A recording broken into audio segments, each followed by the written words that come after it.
Right. Now today's study is from one of our new volumes, volume 60, Sutta number 9, Sitibhava Sutta.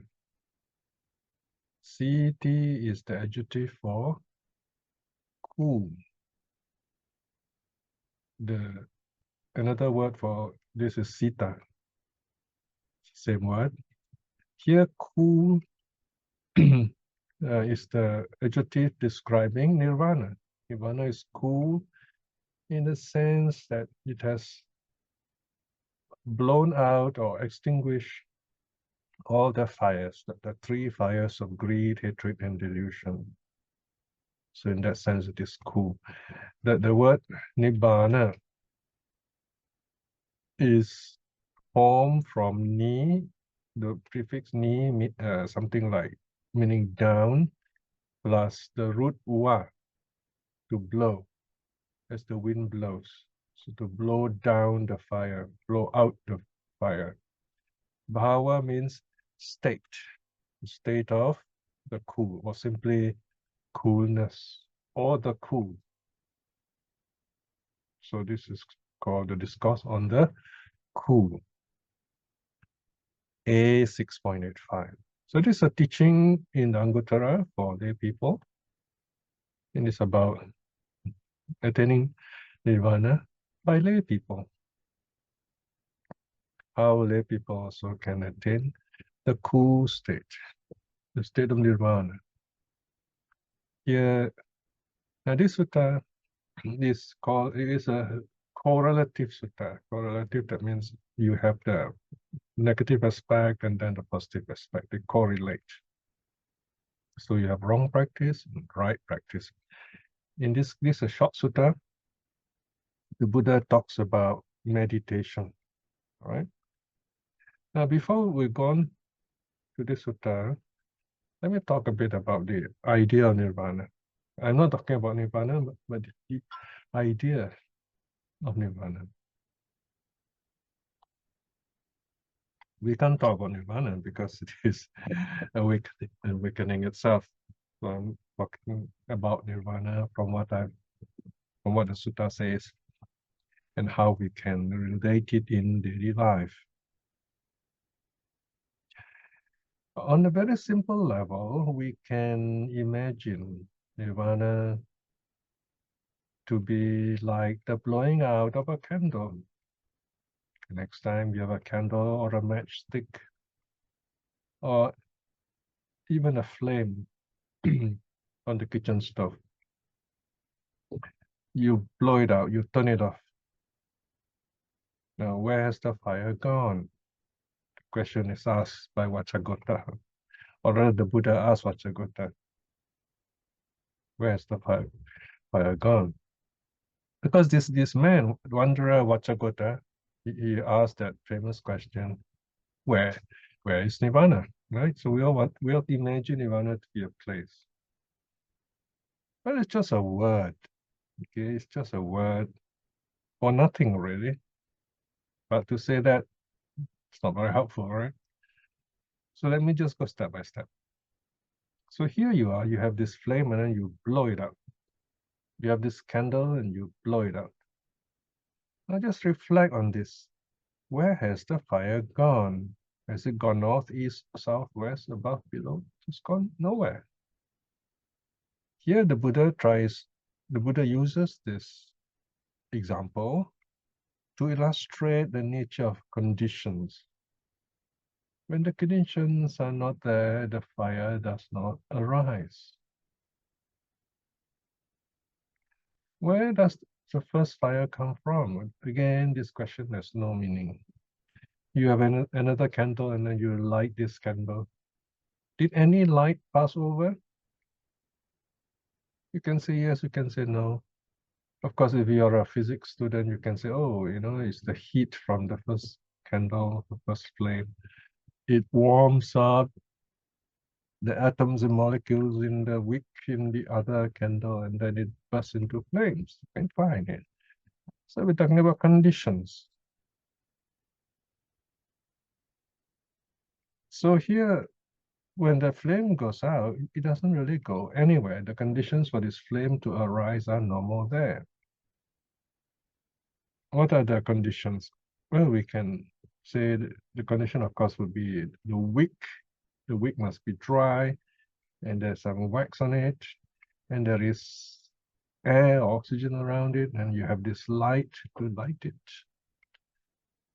So same thing, our mind is like this wick or this candle, if you like. If we're not mindful or careful, there are outside influences. That's the flame outside. They will light up this fire, great hatred, delusion in our minds. But when we are happy, like right now, as you listen to the sutta teaching, you're at peace, those thoughts are not there. They are gone, but very temporary. But they will come back when the conditions are right.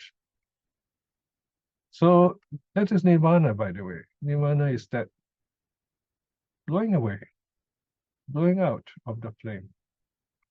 This normal flame, right?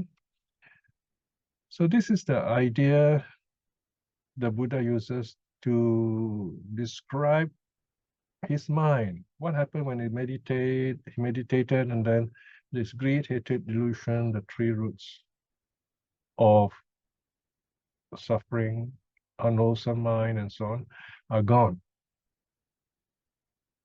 So this is a term he uses to explain, because there are no more of these three roots, no more greed, no more hatred, no more delusion, there is no more suffering.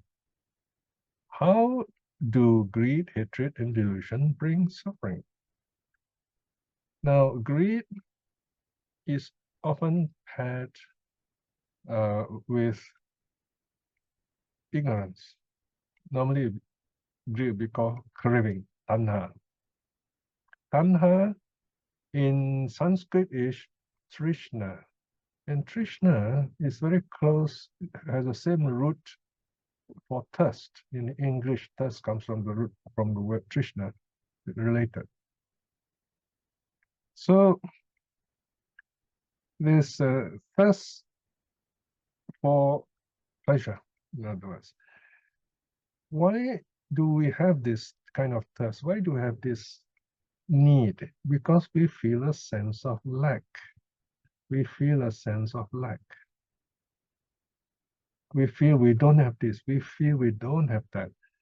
I didn't say we don't have. I said we feel, we think, we imagine we don't have this, we don't have that. What makes us think we don't have these things? We compare ourselves with others. There is this I, and then there is the other people. So we look at them and say, oh, they got this, they got that. Again, this is our vision, our imagination. We think other people have this very nice looking thing, they're enjoying life in this way, that way. And we feel we want that, we don't have it. So that's called a lack. And we want it, right? So that's the craving, and then that you have the ignorance. We do not know what it really is, and we say, oh, it's nice to have this.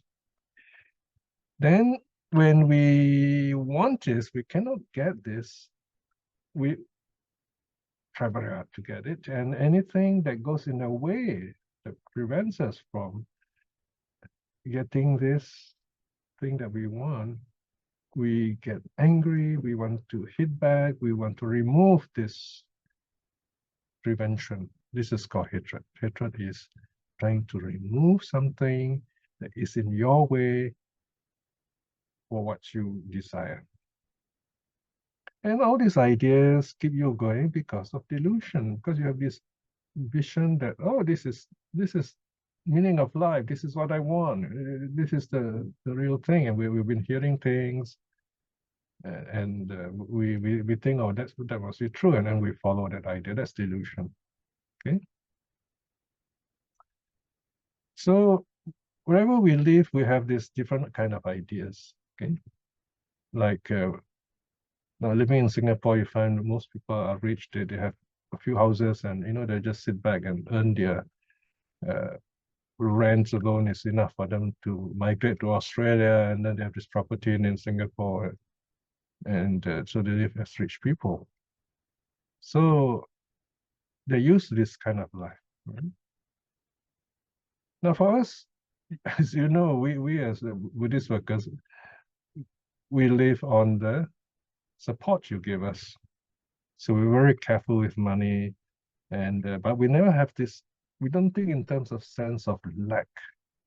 We just say, yes, we need to support ourselves, and things are expensive in Singapore.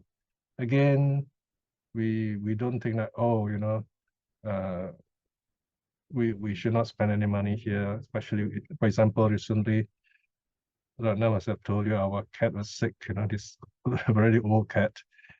And just to take to the vet is so expensive. And this time, the cat is sneezing, having a cold, and then the eye is watery. And you got to take care of this poor cat. I mean, he is like 16 or 17 years old cat years, and in human years, about my age, well, 70 years. So we took him to the vet. There's only one vet in Jurong. And with all the medicine and everything, came up to 400. Say, wow, that's a lot of money, especially for Buddhist workers like us. So I told myself, we can't think in terms of how rich or poor we are. We have money, and so long as we have that enough money, it is dana to us from people who have great faith, and we use it to cherish, to protect this life, another being. We spend what we have. If we can't afford it, then we ask for help. So we think like that. We don't have to say, oh, we are so poor and we can't take care of this cat, let it die, You don't have to think like that. So there are ways of being kind and compassionate, even though we may live simple lives. So this is one way to live a happy Buddhist life, in other words. So there you are. If you understand greed, hatred, and delusion, you can live a happy life despite living a simple life. So here the Buddha is saying, if you practice meditation, if you understand the nature of the mind, then you will be able to overcome greed, hatred, delusion. And he compares greed, hatred, delusion to like three fires, because they bring suffering. That's what they're called. They're like fires, they burn and they consume us. So when we totally let go of all these three fires, then there is no more suffering. That is called nirvana in Sanskrit, or English nirvana, or nibbana in Pali. So nirvana is not a place. It's beyond time, beyond place, beyond space. Because anything that is caught up with time and space will be impermanent. Whatever exists must exist in time and space. And this creates a problem for nirvana. Does it mean that nirvana does not exist because it is beyond time and space? Well, that's the problem of language. We don't say the fire exists or does not exist. The fire has gone out. So nirvana can happen to us. That's what we're talking about. So we don't really go to nirvana. In a sense, we attain nirvana because we understand suffering, right? And we learn to let it go. I told a story about this Sangaraja a long time ago, and I'm going to tell it again to illustrate this point of nirvana. Okay, how letting go of craving is an example of being free from suffering. So the story goes, this Sangaraja of Thailand was visited by a group of Chinese Buddhists, and they gave him this beautiful teapot, very exquisite porcelain. It's so beautiful. that even the Sangaraja likes it, and if he gets his pupils to put this beautiful teapot in a place of pride, very beautiful shelf, and every day this Nabi will carefully dust it. And would tell the Nabi, be careful, don't knock it down, do it gently, carefully, mindfully. And when people come and say, oh, this is from China, what dynasty, and so on. And as we all know, the long story, one day the Nabi was cleaning it and he just fell and broke into hundreds of pieces. So how did the Sangaraja react? Well, he almost shouted, he says, oh, Buddha, ne? That's wonderful. Now my suffering is gone. No more suffering. He's so happy after it broke. So this is a lesson where sometimes things do break down. We should not be feeling sad. We should be happy. Okay, let's done with it. You don't have to worry about it anymore. So it's a very kind of a light way of explaining the nature of nirvana, that we have overcome it. It's no more there. You feel good. You feel spacious, right? Now, the idea that nirvana is beyond time and space means we don't talk about eternal this, eternal that in Buddhism. In fact, in Buddhism we say such things are not really possible. There's no such thing as eternal heaven, eternal hell. It's meaningless. I mean, if you say someone is reborn as an eternal being, he won't die. So imagine, no matter what happens to this person, he could be short or what, still he won't die. So it doesn't make sense. Whatever exists must exist in time. It must be impermanent. So this is one of the big problems in religion that talks about eternal heaven, eternal hell. They only can talk about it. But if anyone think carefully about it, you can this situation cannot exist. So once they have this kind of problem, what do they say? Oh, you must have faith. Just believe. So here in Buddhism, we do not subscribe to this kind of idea. We say, yes, there are heavens, but even these heavens are impermanent. They arise and they fall. And they go through the cycle of the universe, especially the form world. Yeah, there are some that are formless worlds. They seem to go on existing, but then the beings there don't, when I say there, it's not really a place. It's just the beings. They exist in a certain dimension, and they do not live forever. They go through many world cycles, but they still have to pass away. They are reborn as other beings. So this idea of nirvana, in other words, is the best idea in any religion of the best place we can have, the highest place, the Soman Bunam, in other words, the highest good. It is something you cannot talk about very much, so you cannot really disprove it, but it makes good sense. When suffering is gone, that is nirvana. So this is one way of putting it, right, in a very simple way. Now, I'm going to leave this idea of nirvana here for a moment. So maybe during question time, you can ask related questions to this, all right? We will look at our sutta again now and look at the words of the sutta, and let me try to explain this. Okay, so here we are, starting at the top of the sutta. We go to the sutta itself. My paging is 154. Let's see. Okay, here we are. Sitibhava Sutta, the discourse on the cool, A6.85.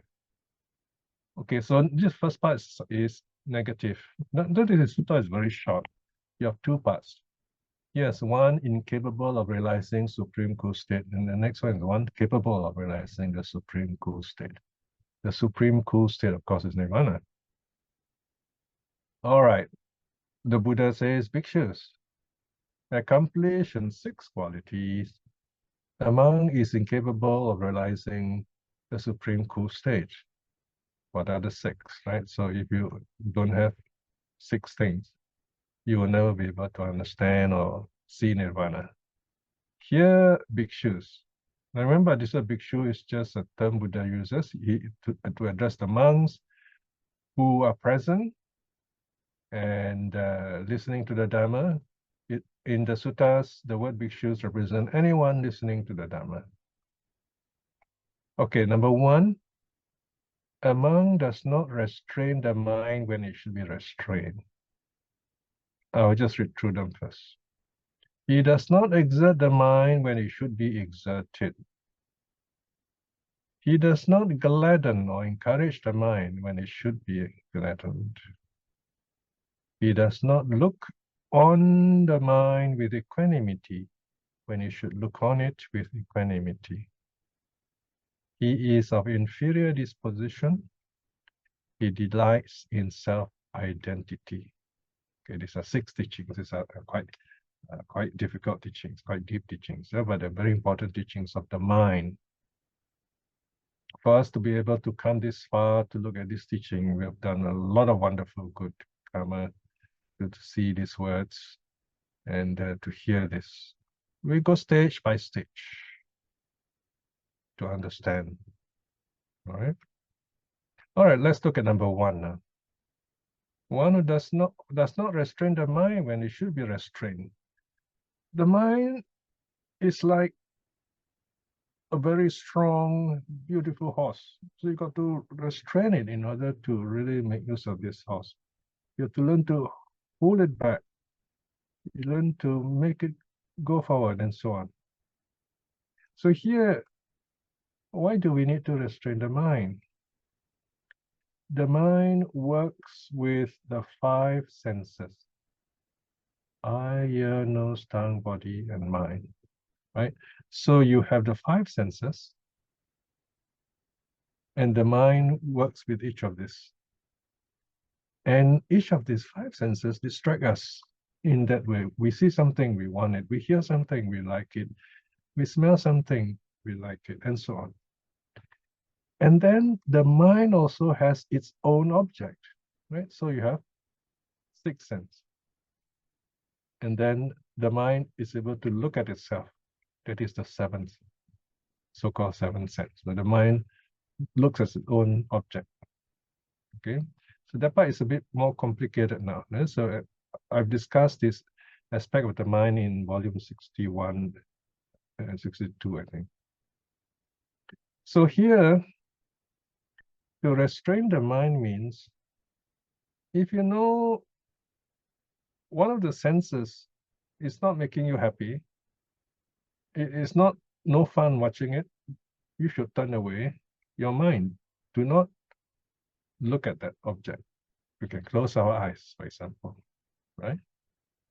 For example, some of these Buddhist centers, they have all these dances and so on, and then yet they invite monks over to attend this kind of shows to open the show. So if the monk is a meditating monk, and they invite him to sit in front, he will sit and he will close his eyes. He won't be watching the show, or he would just kind of cast his eyes down on the floor. So he would not be distracted by those sights. That's called restraining the mind. Okay? Now for us, sometimes we hear things we don't like to hear. Well, we can turn away to something else. So basically, knowing how to manage our senses.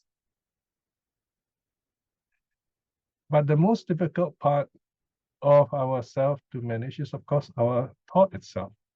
The thoughts come.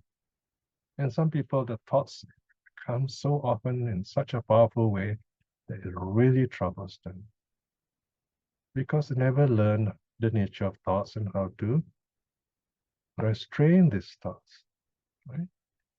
I don't know whether you try the smiling exercise or not, because if you have all these negative thoughts, then you just smile at it, you let it go.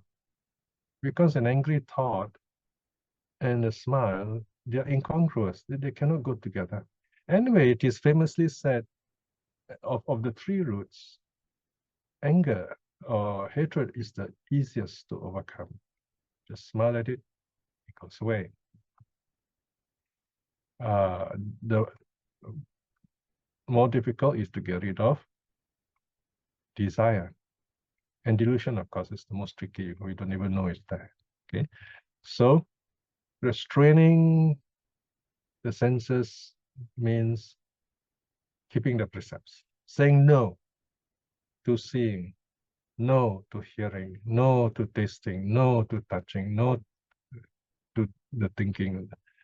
You turn your mind away to something else. Simple as that.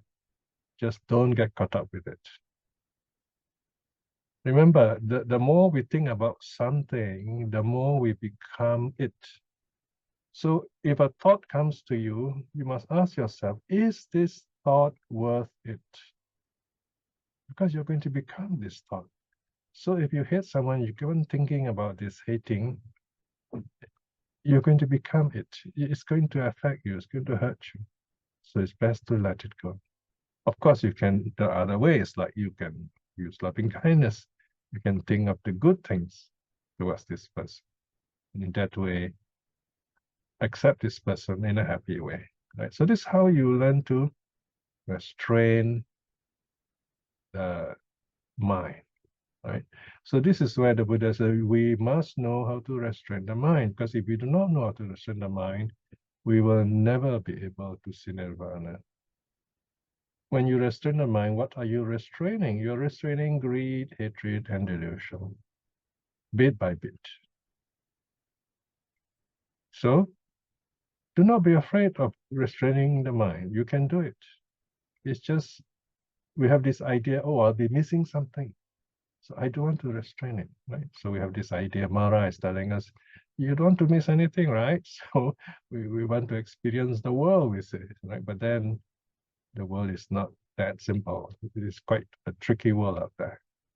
So the idea is, first time, yes, you may notice something, you say, oh, okay, this may look nice, but then after that you say, oh, it's not really very helpful. Then you know the next time that is something you should not entertain. Let go of it. The burnt child dreads the fire. So you know fire burns, and you're not going to put your hand in again. So that's the meaning, knowing how to restrain your mind. That's the opposite of this number one. Yeah? So there you are. I kind of explain it for you. Now, number two. He does not exert the mind when it should be exerted. Okay, notice the sequence. Number one is no. It's like keeping the precepts, number one. No. No refers to keeping the precepts. No killing, no stealing, no sexual misconduct, no lying, no drunkenness, right? So then number two is to exert the mind, to put forth the mind, to activate the mind so that the mind will discover itself. The mind will be wise. The mind will be free. So the mind must be exerted. Right? As we often hear this saying, your mind, use it or lose it. Of course, in the first case, we should not be thinking about those negative things. But in this second case, it's not a matter of thinking. Here, it is a matter of directing the mind to something wholesome. Wholesome means something which is free from greed, free from hatred, free from delusion, free from greed, non-greed. Non-greed, this is called an apophatic term, a negative term. in Pali religious language, you often find this kind of language. Not this, not that. No? So not greed. That is opposite of greed, meaning charity, giving. So you think of kindness, of the goodness you have done, the generosity you have shown, you recall those moments, how you felt, and you feel happy. Or that's exerting your mind, by the way. Or second object, you can think of non-hatred. Non-hatred is loving kindness, compassion, joy. So you think of someone you love, something you love, or you think of your favorite pet, or a beautiful place, and you have this sense of joy and peace. And when you cultivate this feeling, it's like letting in fresh air into your house. So your mind feels good, feels happy. So this is exerting your mind through loving kindness. Now the third method, dealing with non-delusion, is a bit tricky. Non-delusion, of course, is wisdom. One of the simple ways of explaining this is to reflect on impermanence. This one, you need to be very strong at first two before you can go on to this. It's more like a reality check. I like to do reflection impermanence in the sense of nothing lasts forever. Okay, so when I write an essay or translate the sutta and then I have to write all these essays, I'll tell myself, okay, this seems like a lot of work, but even if I were to write a bit at a time, maybe one paragraph or a few lines, impermanence or help me finish it off, because over time it will be finished, it will be completed. That's one. As long as you don't give up. The idea of exertion is very important. Exerting yourself. Okay. So another thing is you find there are a lot of people that we want to be with, but they're not so nice. Especially relatives. We can't, somehow we wish they were nicer, you know.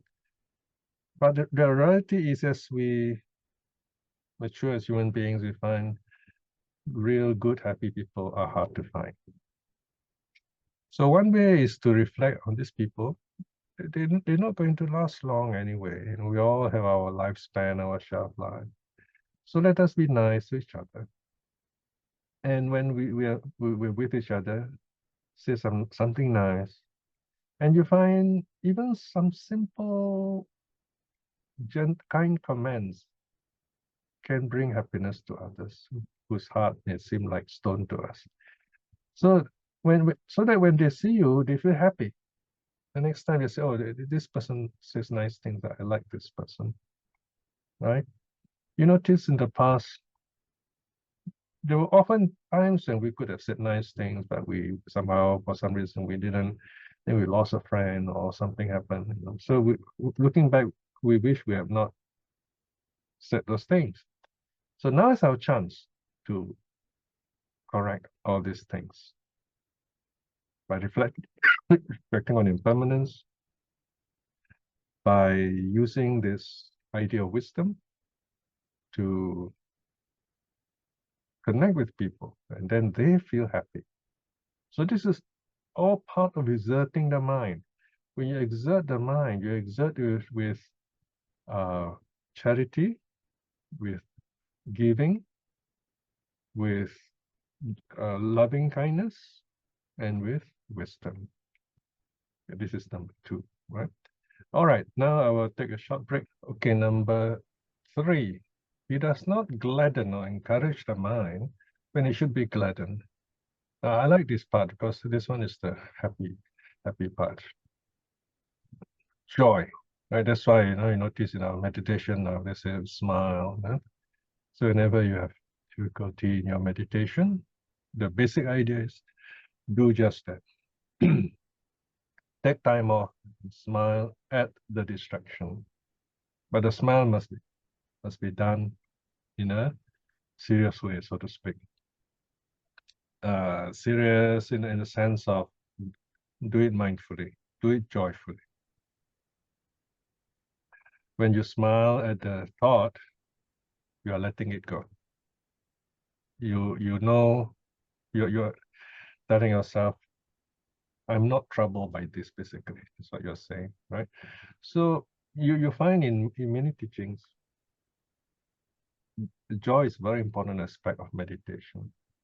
So if your meditation is stuck, you are told to turn to some very good meditation that you like, for example, like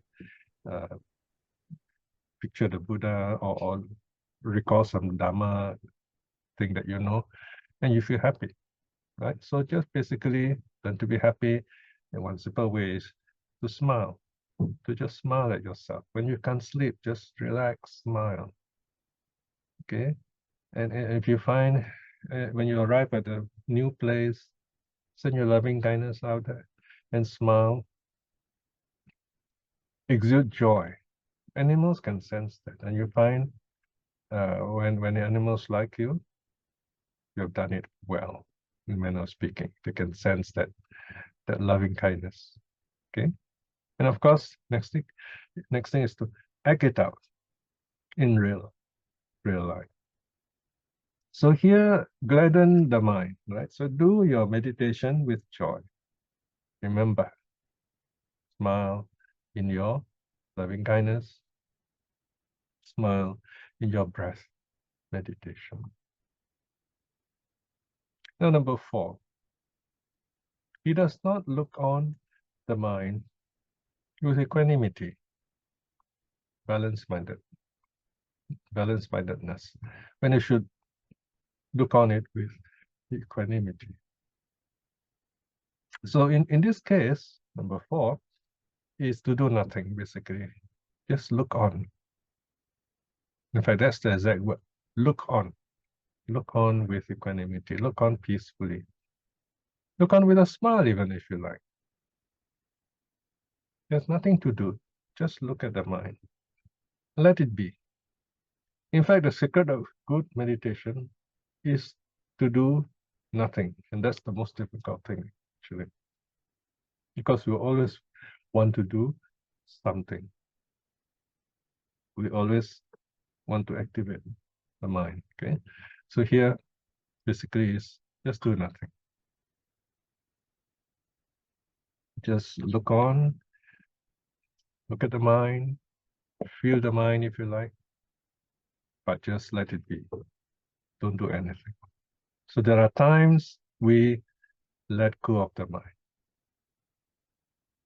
When there are negative thoughts, we let go of those thoughts.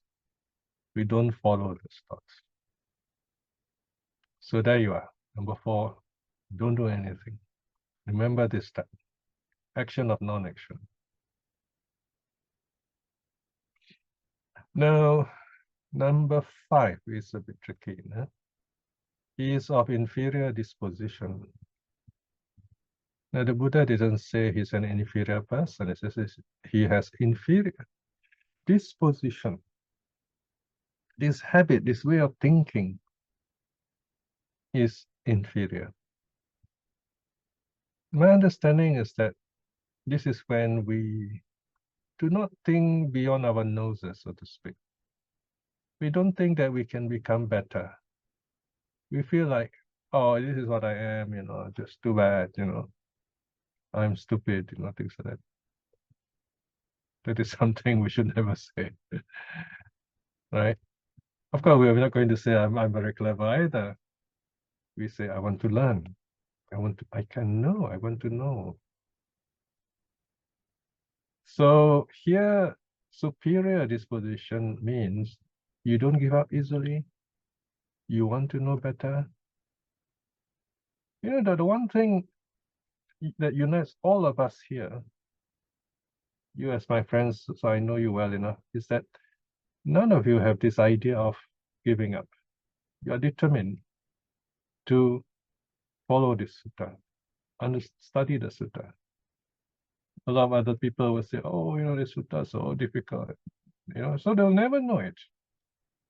Now, to be quite honest, yes, I must say that not everybody can follow the suttas for various reasons. Maybe they can't read, or somehow they don't have that inclination to listen to something they think they cannot understand. But you all can do that. That's the important thing. So when we can do that, then we try to inspire others who have difficulties. Of course, we're not going to tell them, okay, come, I'm going to teach you the Dhammacakka Sutta. You don't have to go that far. We select certain very inspiring, happy parts of the Dhamma that we know, and we share that part with them. Or we just show them that we are happy, the result of Dhamma study. And they ask you, how come you're happy? Say, well, I study the suttas teach me to be happy. And then you teach them something simple, right? So it's not a matter of simplifying the sutta. It's rather you take one aspect of the sutta which you find can help this person, and you share this with that person. And give that person time to grow, to see deeper into this gift you have given of the Dhamma. So this inferior disposition is the unwillingness to see that there is this path of awakening. There is this path of wisdom. It is possible to be free from suffering. Now, I'm sure if you ask anyone, they will tell you, yes, I want to be free from suffering. They say that. But then when you tell them there is this method, they're not so keen. They want it to be easy, right? So that's one of the problems. So here, someone with superior disposition, this person knows there is this way. The Buddha did that. He's a normal human being. I can do that too.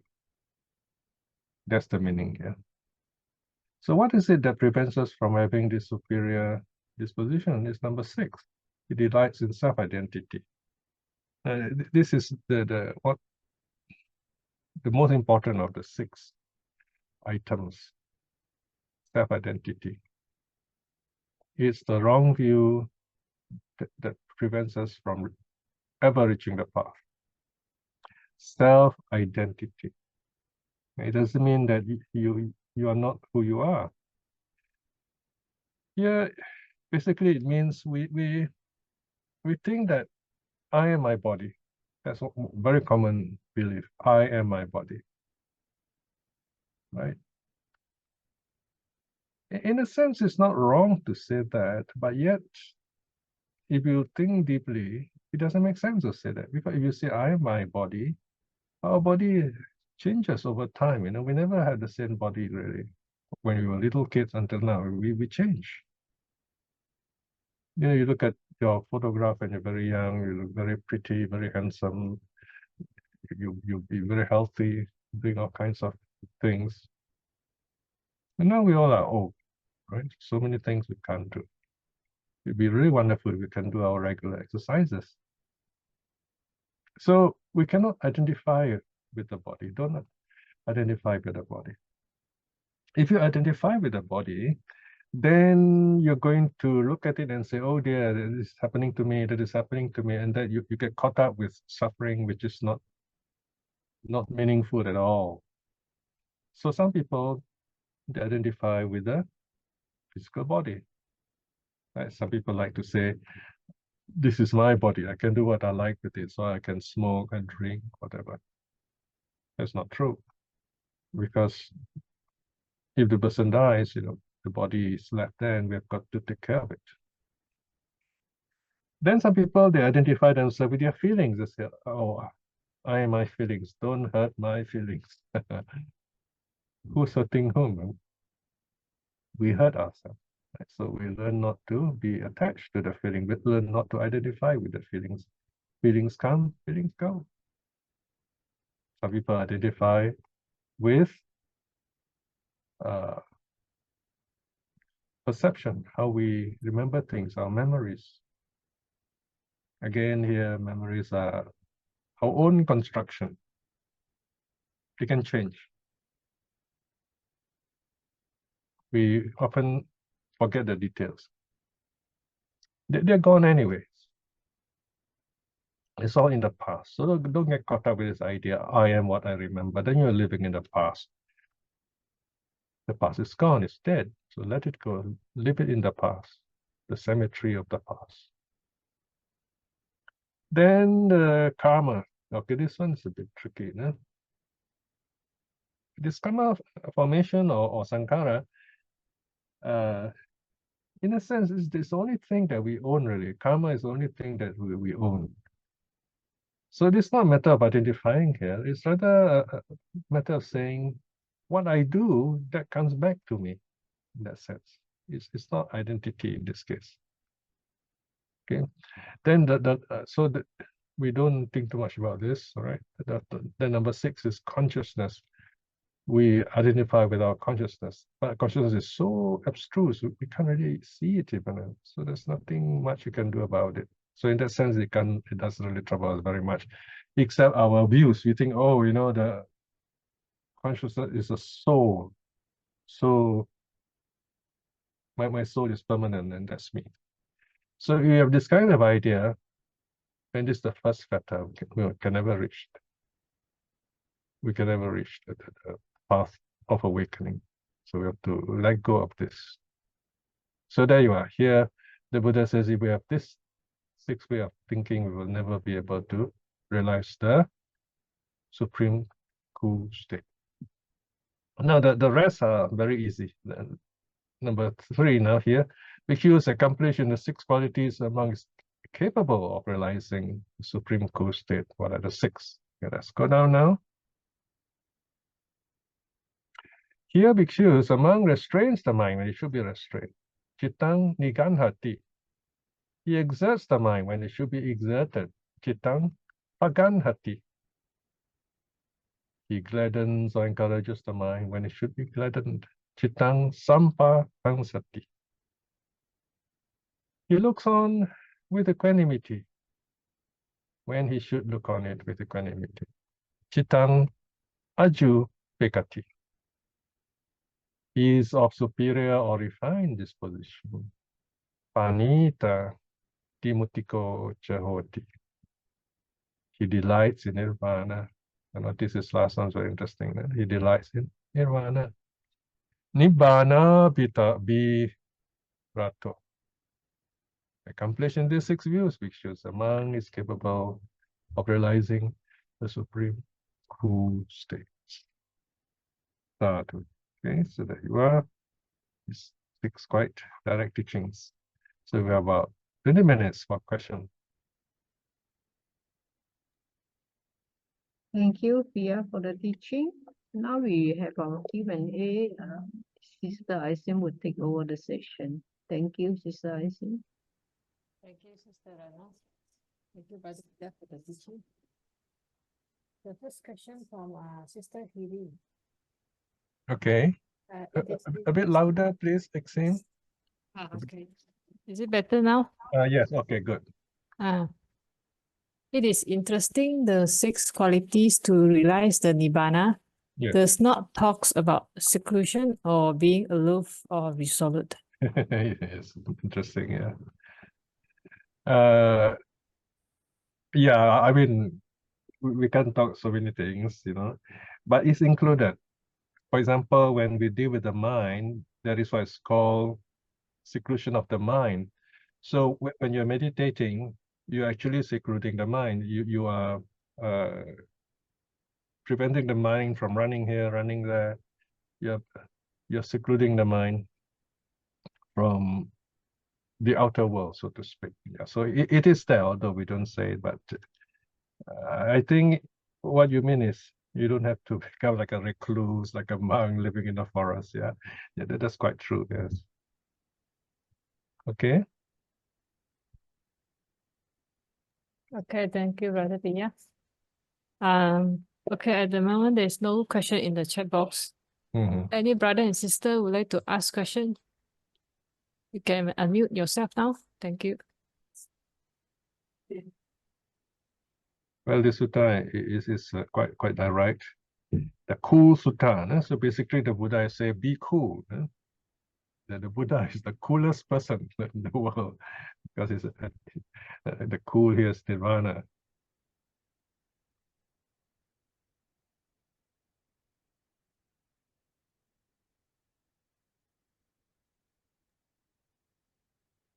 Hello, Brother Piya, get you here. Yes. Can you hear me? Okay, get you, is it? Yeah. Okay, yes. Are you able to hear me? Yes, very Right. clear. I'm just sort of following up from the last point that you made, Yes. which is in response to Sister Huiling's question about seclusion and being aloof. You said something about being a recluse and living in the forest. Oh, yes. So is that a quality? Because on the other hand, you know, we've read somewhere in other suttas where we talk about Kayanamita being a very key element Yes. of Yes. us, Yeah. of our so-called spiritual life, Yeah. of the holy life. Very true, very true. Well, there's a time to be secluded, a time to learn, you know. So of course, this sutta is given to the lay people. So seclusion is not mentioned in that way. See, we must remember for lay people, we exclude in this case non-returning and arahathood. I mean, it's not mentioned because it's very difficult for lay people busy with the world to attain those levels. But if you can hit stream winning, you're on the way already. That means you're a member, so to speak. Okay, it's not just a life member; it is many lives member. So, talking about seclusion, you have three kinds actually: bodily seclusion, seclusion of the mind, and then seclusion of the defilements. Okay. Even for lay people, in a sense, when you meditate, you're practicing bodily seclusion. You're sitting all by yourself. You're not involved with the world. That is a kind of seclusion. You cut down eye, ear, nose, tongue, body, and of course, focus on the mind. All right. So that's a kind of seclusion also. You keep away from the madding world. You stay in a quiet place. You stay in a peaceful place. So that's called seclusion of the body. Then seclusion of the mind, you go a little deeper. You go a little deeper into the meditation. Okay, and living in a forest helps, especially for the monks. And forests are so beautiful. You got to be there to experience it. That this sense, the feeling of the forest. You just feel it. This forest, this sense of spaciousness. You got to be there to feel it. I think many of us who live in the city have forgotten this. I remember once I went to the Botanic Gardens, as closest way up to a forest in the city. There was this little gate at the side of the hedge, you know, because the main gate was closed for repairs. So I stepped through this little gate of leaves and plants. And I noticed a very interesting, very nice feeling around me, inside me. And I went in. Oh, there's as if suddenly the curtain of noise just dropped. No more sound, as it were. I said, this is interesting. Is it my hearing or what? So what I did was I stepped back into the road again, the main road, you know, and then this noise, these decibels came back. Then I stepped in again. Oh, very peaceful. So I went in and out just to experience that it's real, you know, and I said, oh, this is beautiful. I like this. So you can sense this. The forest seclusion has got this sense of really beautiful peace. Then the third seclusion is the seclusion of the defilements. That is no more defilement. You are far away, you're excluded from the defilement. That is awakening. So these are called the three, viveka, the three seclusions. All right, any other question? Thank you.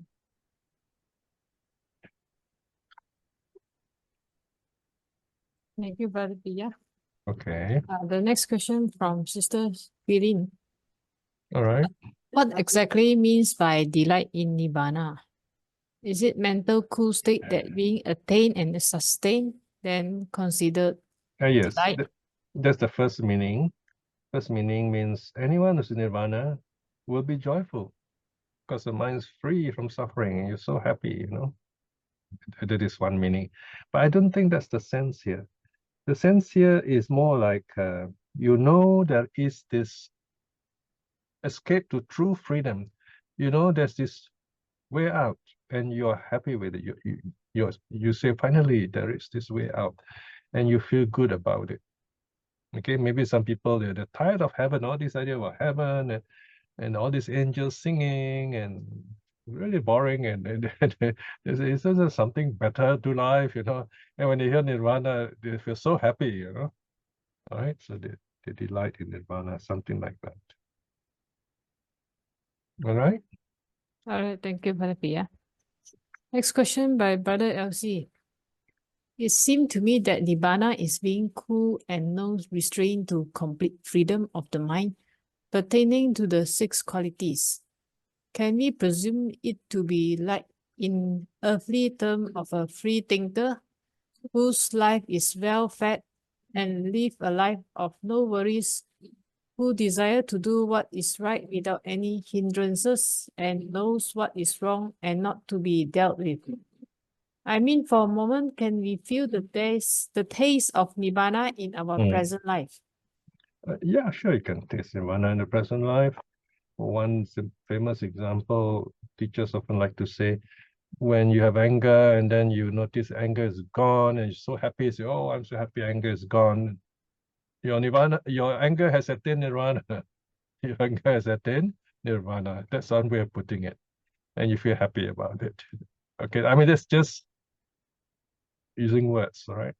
So comparatively, yeah, the life of a free thinker who does not caught up with all these religious ideas, he feels happy, you see? But that's very ideal, idealistic. You find there'll be other issues, other problems. They will come, you know. So, but basically, yes, you definitely will feel happy. And that's like Nirvana, yes. You can compare it, you know. Okay? But it's a comparison, remember, in the relative way, né? It's not the same thing, all right? All right, thank you, Brother Piya. The next one is a comment from Brother Maya. Brother Yes. Piya, it sounds like you enter in and out of a portal, noise and no noise. Yeah, something like that, yeah. It's almost like a portal. In fact, it is a portal. A portal means door, you know. Okay, yeah, thanks for mentioning that. At least I can explain why. You see, the thing, then I asked myself, I always have this curious mind. I say, well, how did this happen? You know, those leaves, thousands and I suppose millions of them, all these leaves that deflect the sound of the traffic. So you have this big hedge of leaves and trees. So these leaves and trees, they push away all the decibels, all the humming sound, which the city gives. You'd be surprised, you know, how much humming sound, how high the decibel in Singapore is, you know. And so we're so used to it that we don't know it's there, and then we feel all this very uneasy feeling, you know, not surprising. So when you go through this portal, these leaves push away all this noise in different kinds of noise, and you feel good about it. And so you must have lots of trees here. Because not enough trees too open, then you don't get this effect. Yeah. I felt this at the hedge in the Botanic Gardens, but I don't seem to get this in the Japanese garden, because there you can see the train passing by, you can hear the train, you know, and so on. So I think we need more trees in Japanese garden. Huh? All right. Well, Ratna likes to cycle there. Japanese garden, very nice place to go cycling. All right. Any other question? We're nearly Yes. time, but Thank you, Brother Piya. Yeah. No more question in the chat box. Yeah, mhm. any brother, sister would like to ask. Yeah, another comment by Sister Getchu. She mentioned Yeah. trees absorb sound waves. Is it? I didn't say that. I said the leaves, they deflect this what they Oh. call sounds. Yeah. I read somewhere, you know, that the leaves they tend to deflect the sounds and hummings from the city. She mentioned that it's what she read then. Oh, what? Oh, Our sister Getchu read okay. about That's before. interesting. Yeah. Maybe if there's such an article, just let me know. I'd like to read it too. Okay. Any other questions? So this is our last lesson before the Chinese New Year. Yeah. Yeah, from Brother LC. Okay. He mentioned, hence we Buddhists are practicing Buddhism and learn to be happy with free mind and being happy, cool and mindfulness without restraint from our own karma hindrances. Mm-hmm. Yeah, this is his, I think Yes. it's command. Yes.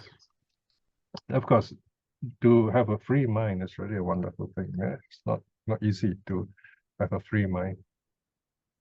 Okay, that's very good. So no more questions, huh? Yeah. No more, Brother. Yeah. All right. Okay. Okay. Thank you, Sister Aisin. Thank you, Piya. Thank you, everybody. So now we take a group photo. Right. This is a very important moment, you know, before Chinese New Year. So focus your mind with wonderful thoughts to close the year and to welcome the new year.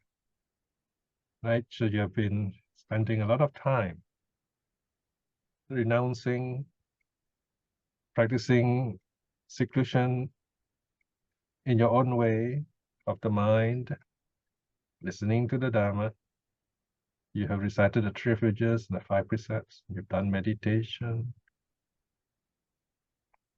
And of course, ask questions too. So remember this wonderful moment, and by the power of all these good deeds I have done, tell yourself, that is you. May I be well, may I be happy. Send your thoughts to your loved ones, your family, people important to you, to your teachers, to others. Wish them well, wish them happy.